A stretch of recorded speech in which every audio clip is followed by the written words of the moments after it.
Hi friends, welcome to my channel once again. आज हम बहुत ही स्पेशल डेज़र्ट बनाने जा रहे हैं, गाजर का हलवा। गाजर का हलवा सर्दियों में शायद ही कोई घर होगा जिसने नहीं बनाया होगा। तो चलिए आज हम साथ में गाजर का हलवा बनाते हैं। हमने यहाँ पे अराउंड 1 kg कैरेट्स ली हैं, जिसे कि हमने पील करके और वॉश करके रखा हुआ है। तो सबसे पहला स्टेप है, हमें गाजर को ग्रेट करना है। मैं यहाँ पे बहुत ही ट्रेडिशनल, बहुत ही पुराने तरीके का ग्रेटर यूज़ कर रही हूँ, जो कि हमारे घरों में आराम से अवेलेबल होता है। बहुत से लोग ग्रेटर ना यूज़ करके आजकल शॉर्टकट मेथड अपनाते हैं, जैसे कि कोई भी ब्लेंडर ले लिया जिसमें हमने गाजर डाल दी और छोटी छोटी ब्लेंड कर दी, या फिर किसी भी और तरह के ग्रेटर को यूज़ किया। But I think perfect way is our own traditional way. हम अपना नॉर्मल जो भी हमारे पास ग्रेटर है, हैंड ग्रेटर है, उससे हम सभी गाजरों को थोड़ा पेशेंस रख के ग्रेट कर लें, तो जो हमारे रिज़ल्ट आते हैं और जो हमारा गाजर का हलवा बनता है वो बहुत ही अच्छा और स्वादिष्ट बनता है। ये बहुत ज़रूरी है कि हमारा ग्रेटेड गाजर तैयार हो जाए।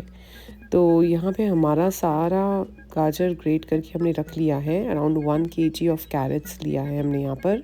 देखिए बहुत ही दानेदार बनके तैयार होता है ये।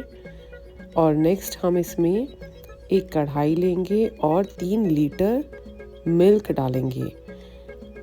जितना आप मिल्क डालेंगे गाजर के हलवे में, उतना ही स्वादिष्ट हलवा बनके तैयार होता है। तो हमने यहाँ पे 1 किलो गाजर के साथ अराउंड 3 लीटर मिल्क लिया है। आप चाहें तो इसे 2 लीटर भी कर सकते हैं, जैसे 1 किलो गाजर के साथ 1:2 की रेशो भी रख सकते हैं। बट जैसे कि मैंने कहा कि जितना हम ज़्यादा मिल्क डालेंगे गाजर के हलवे में, उतना ही ज़्यादा अच्छा टेस्टी गाजर का हलवा बनता है, क्योंकि हम मिल्क को जो है वो सुखाते हैं गाजर डालने के बाद, और ये खोया बन जाता है। तो हमने यहाँ पर सारा मिल्क डाल लिया है और हम इसे एक बॉयल आने तक वेट कर रहे हैं। देखिए अब यहाँ पर बॉयल भी आ चुका है। तो जैसे ही हमें फर्स्ट बॉयल मिलता है, हम अपनी फ्लेम लो कर लेते हैं और अपनी सारी गाजर इसमें ऐड कर देते हैं जो हमने ग्रेट करके रखी हुई थी। अब हम यहाँ से अपनी सारी कुकिंग जो है मीडियम लो या लो फ्लेम पर ही करते हैं, क्योंकि इस गाजर के हलवे को बनाने में लगभग 1.5 से 2 घंटे लग जाएंगे, क्योंकि हमने दूध काफ़ी डाला है और इसे सुखाने में काफ़ी टाइम लगेगा। बट हमें पेशेंटली गाजर का हलवा बनाना है। और आप इस तरह देखिए, इसमें बॉयल भी आता जा रहा है और देखिए ये बहुत अच्छे से उबल रहा है और बहुत ही अच्छे से कुक हो रहा है। अभी इसमें दूध की मात्रा काफ़ी है, क्योंकि अभी जस्ट शुरुआत है, बट धीरे धीरे दूध सूखता जाएगा और खोया की फॉर्म में होता जाएगा। अगर आप देखेंगे हमारा दूध थोड़ा सा सूख गया है, अराउंड 10% सूख चुका है, बट अभी भी बहुत बाकी है। तो आप इसे लो फ्लेम पे देखिए। अब काफ़ी दूध थोड़ा सा कम हो गया है, सूखने लगा है। अब आप इसे पकाते रहिए और बीच बीच में हिलाते रहिए साइडों से। जितना भी हमारा खोया है या ड्राइड मिल्क है, उसे हटाते रहिए। कुछ और देर बाद आप इसमें कार्डमम पाउडर डाल सकते हैं, इलायची का पाउडर। अराउंड 1 टीस्पून ऑफ इलायची का पाउडर हमने इसमें डाल दिया है। और इस समय आप देखेंगे तो हमारा दूध काफ़ी सूख चुका है। आप यूँ कहिए 50% सूख चुका है। अब आप इसमें 1.5 कप चीनी डाल दीजिए। 1 किलो गाजर के साथ अगर आप 3 लीटर दूध ले रहे हैं, तो आप इसमें अराउंड 300 ग्राम या 250 से 300 ग्राम चीनी डाल सकते हैं।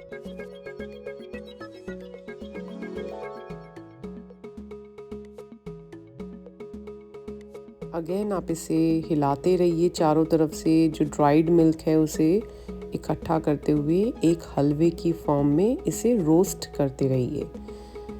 देखिए हमारा दूध इस समय ऑलमोस्ट ड्राई हो चुका है, हमारा हलवा बनने ही जा रहा है। देखिए तो अब हमारा हलवा जो है तैयार होने जा रहा है। हम इसकी टेम्परिंग की भी तैयारी कर लेते हैं। तो मैंने यहाँ पर अपनी कढ़ाई को दूसरी गैस पे लो फ्लेम पे रख दिया है। और एक पैन लिया है जिसमें कि मैं कैश्यू नट्स फ्राई करने जा रही हूँ। तो हम यहाँ पर एक पैन लेंगे और इसमें अराउंड 1 टेबलस्पून ऑफ घी डालेंगे, क्लैरिफाइड बटर। मैंने इस हलवे में घी ज़्यादा यूज़ नहीं करना है, तो मैंने अभी कैश्यू नट्स के लिए घी डाला है और साथ में 3/4 कप ऑफ मिक्स्ड कैश्यूज़ लिए हैं, जिसमें कि मैंने ज़्यादातर बादाम लिए हैं, थोड़ी सी किशमिश और थोड़े से काजू लिए हैं। और इसे हमें लो फ्लेम पर ही रोस्ट करना है, क्योंकि अगर ये जल जाते हैं तो सारा हलवे का स्वाद ख़राब हो जाता है।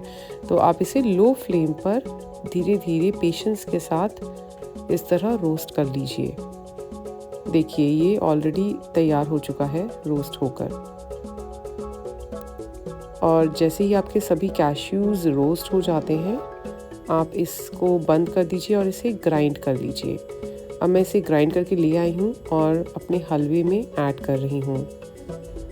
तो हम कैश्यूज़ को एज इज़ भी डाल सकते हैं, काट कर भी डाल सकते हैं। मैंने ग्राइंड इसलिए किया है क्योंकि मेरे घर में बच्चे हैं, और अगर आपके घर में भी बच्चे हों तो आप कैश्यूज़ को आराम से ग्राइंड करके इसमें ऐड कर लीजिए।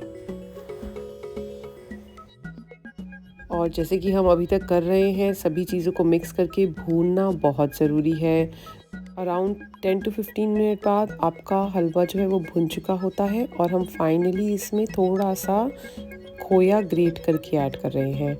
क्योंकि हमने दूध बहुत डाला है, तो हम खोया सिर्फ थोड़ा बहुत गार्निश के लिए या थोड़ा सा और टेस्ट को बढ़ाने के लिए ऐड कर लेते हैं। ये कम्प्लीटली ऑप्शनल है। देखिए हमने खोया भी ऐड कर लिया है। मैंने यहाँ पे अराउंड 50 ग्राम ऑफ खोया लिया होगा, बिल्कुल भी ज़्यादा नहीं लिया है। आप चाहें ज़्यादा भी ले सकते हैं। और अब हमारा खोया डलने के बाद भी जो हलवा है, आप देखेंगे क्वांटिटी बहुत कम हो चुकी है। हमने जब इसमें मिल्क डाला था, अगर आप कढ़ाई में देखेंगे काफ़ी ऊपर तक मिल्क था, और अब हमारा जब हलवा बनके तैयार हुआ है तो ये 1/4 क्वांटिटी में रिड्यूस हो चुका है, क्योंकि हमने इसे बहुत अच्छे से भुना है। देखिए अब हमारा हलवा तैयार हो चुका है, और अब हम इसे गर्मा गर्म प्लेट अप कर सकते हैं।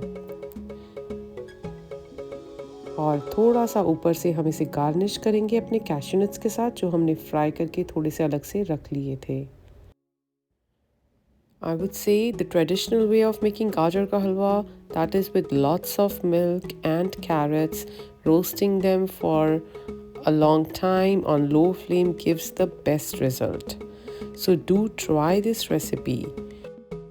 And if you like it, share with your friends and family, hit the like button, and don't forget to subscribe to my channel and hit the bell button for getting new recipe alerts. Thank you.